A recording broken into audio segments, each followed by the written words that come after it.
Hello, welcome back again. This is your agronomist Fred, and we are continuing with our training as we are used to, which is our farm training and farm solis. And today I'm very excited because it's not a normal training like the ones that you are used to. I have a farmer, I have a visitor with me that we will be discussing matters farming, and you will tell us what you want to train us on and what he's doing, and I hope we are going to learn from him and get to know good farming and what to do in order to be a good farmer and to produce the best. A long time bana tujapata siku mingi. Mimi niko kazi tu. So to our viewers, kindly introduce yourself. Uambie we ni nani so that they can get to know you better, and tell them what you want to train them today on and what they expect to hear from you. I'm Eric Gitonga, consultant agronomist for export markets. I do quality management systems and I consult, and at the same time I'm a farmer. This is my part of my farm, Yes, where I do my agri-business. So I'm happy today to share with you the export knowledge. So friend, whatever you want, you have it. So today you are telling me that you want to specifically deal with export and export alone.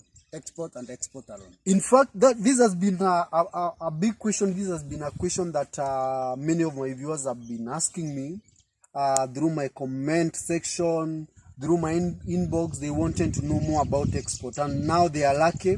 We have a farmer and export agronomist who will be today taking us through the export journey. So to start with, what is export? When you talk about, you told us about export. What is export?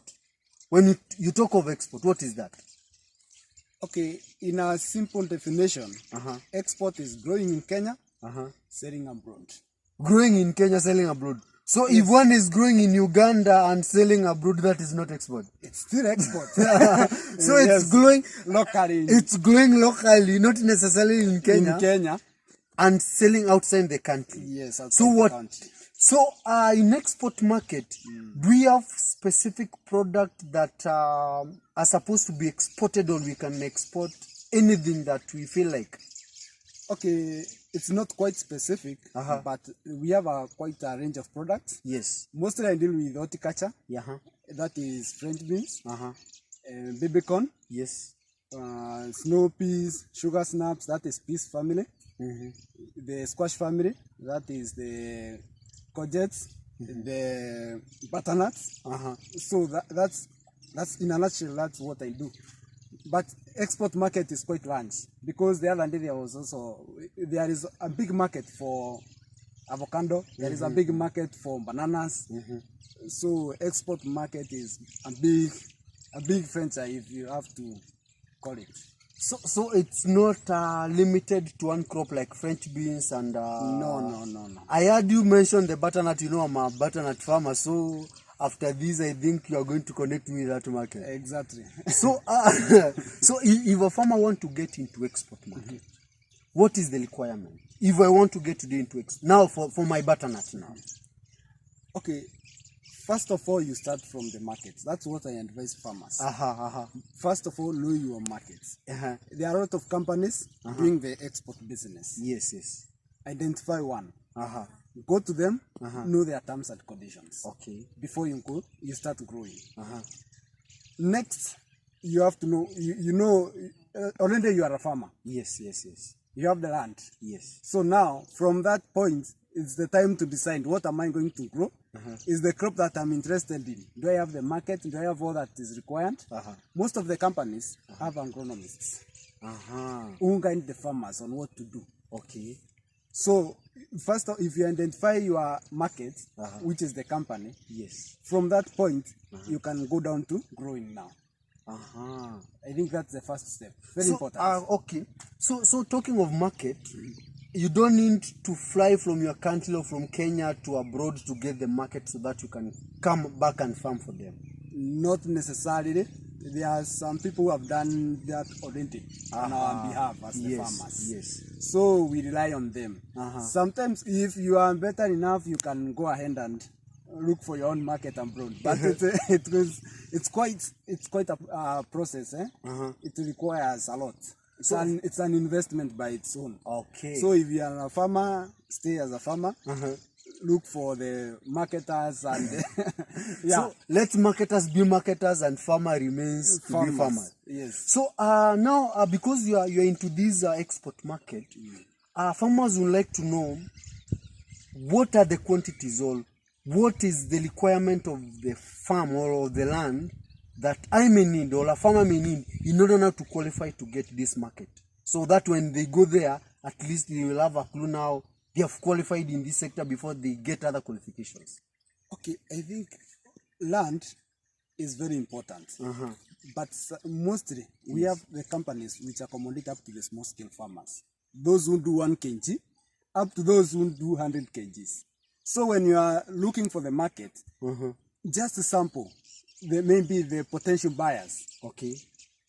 Pick one who will be able to accommodate your production. Okay. If you are doing 10 acres, identify your market that requires for the 10 acres. If you are 1 kg farmer, identify a market that will accommodate you with your 1 kg. Okay. And the market is there. We have market. So talking of, you just given us the size of land in terms of kgs, and you know, these are new farmer. Now some farmers may like to know what is the size of the land that one needs in order to grow the 1 kg or in order to grow the 10 kgs. Or just in simple terms, in one acre, how many kgs do farmers need in order now to grow in 1 acre? How many kgs? Okay, it depends with the crop that you are doing. For example, in my case, I do French beans. Yes. Per acre, we do 15 to 18 kilos of French beans of seeds. 1 acre? 1 acre. For baby corn, I also do baby corn. This is baby corn that you can see here. So what the maize that you planted here is not the normal maize that this is I'm not used the normal maize. Yes. This baby corn for export purposes. So from baby corn you do 3 kgs in 1 acre.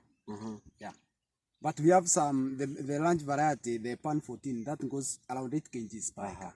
So it depends with the variety also. Now I'll measure my conversation, or our conversation today will be much on our French beans, both the other crops. So you said that a farmer can be allowed to grow 1 kg, and in an acre you are supposed to do 15 to 18 kgs, or you said? Yes. 15 to 18 kgs. Yes. Let's say 18 kgs. Yes. That shows 1 kilogram of French beans is a very small size of farm. Yes. And now, like approximately, what is the capital requirement in that 1 kg? Okay, it depends with the area. Maybe there are some factors depending on the area. If it is rain-fed or it is irrigation, labor requirements in different areas. Those are some of the requirements that you may need to consider. So you may not be very specific with the capital investment But normally per acre we approximate around 70 to 90,000. 70 to 90,000. Yes. That is the cost of production. That is the cost of production. Good. Yes. That shows a farmer who is doing a kg can be a very small farmer, because with very least capital, that farmer can be able to run that kg. Yes. And now talking of, there is another thing I would like to know about now, still on the kilogram 1 kg. Is it a one-time planting 1 kg, or these companies, you have to be consistent? If you decide it's 1 kg, there is a consistency of planting it, or you just do 1 kg, when you complete harvesting, you come with another kg? I think some areas where farmers go wrong is one-time planting. unapanda unaondokea. Yes. That's a challenge. Yes. Because whoever is selling, Yeah. the one who is buying needs food. Throughout the year, Yes. there is consumption of this product. Aha. So to sustain the market, you have to be in production throughout. Okay. So consistency is very important. Even the exporters, they will tell you, if you want to get our contracts, we need consistency. If you are doing 1 acre, do 1 acre maybe after every 2 weeks or after every week. So that you can have a consistency. Yes. So that's one thing that will keep you in the market. Okay. Yes. Good. So with that, most contract, are they seasonal, or there are some companies which can offer the whole year contract? Okay, from my experience, most of the companies do a 1 year contract, then they renew the contract. Yearly? Yes, yeah.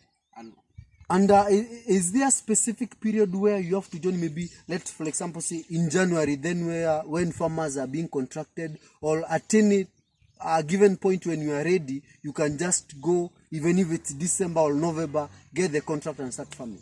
Okay, maybe I might not answer that directly. Yes. Because it will also depend with the exporter, your exporter. Yes. Because maybe if you go to a company, Yes. they already have enough farmers, you might not get a chance at that time. Aha. So it's a continuous process. They review on their production.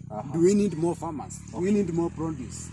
So when you are doing the market survey, those are some of the things. So you just talk to different exporters so that you can be able to evaluate their requirements. Yeah. Wow. That's so. Any farmer, be it a small or a small scale or a large scale, they can be able to get into this market and farm for the export market. There is market for the small scale, for the large scale, for the medium scale, without discrimination. Without discrimination. Now, there are some farmers who usually ask me, because as you know, here in Africa or here in Kenya, our biggest challenge, especially the youth, is capital. Yeah. And I know this question will come across. Do you have companies that contract farmers, give them planting inputs plus capital to run the farm?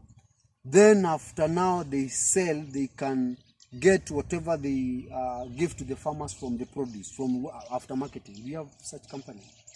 From my experience, there are some companies which give the inputs, the seeds, fertilizer, the chemicals. Even I know of one company which sprays for their farmers. They do the spraying for the farmers. So a company comes with the sprayers and the agronomists, the sprayers. They come and spray for you and chemicals. Yes, but you take care of the labor now. So talking of the labor that you take care of, what kind of that is weeding, watering, irrigation, that is so that's the only thing, and maybe providing the security for the farm. That's really important. Yeah. And do you have any company that comes in and provide now the capital that the farmer may use to pay the laborers? What happens with most of the companies when you start growing for them? Yes. After some times, you build a relationship, and that's you find some companies provide even capital. Yes. To their customers. After it's like the banking sector. Yes. The more you invest, they trust you. You can go in and come out with money. Very true. So the same thing is happening in export market. The exporter trusts you. He knows you will get produce. You are a consistent farmer. So if you are stuck somewhere, he comes in. Yeah. Good. That's a very good point. And that is our first section in export market. Make sure you watch the second section, because we'll be back with the second section where we'll be learning more about export market. If you have not subscribed to this channel, make sure you subscribe, invite other farmers, share the link so that we can continue learning together. Bye.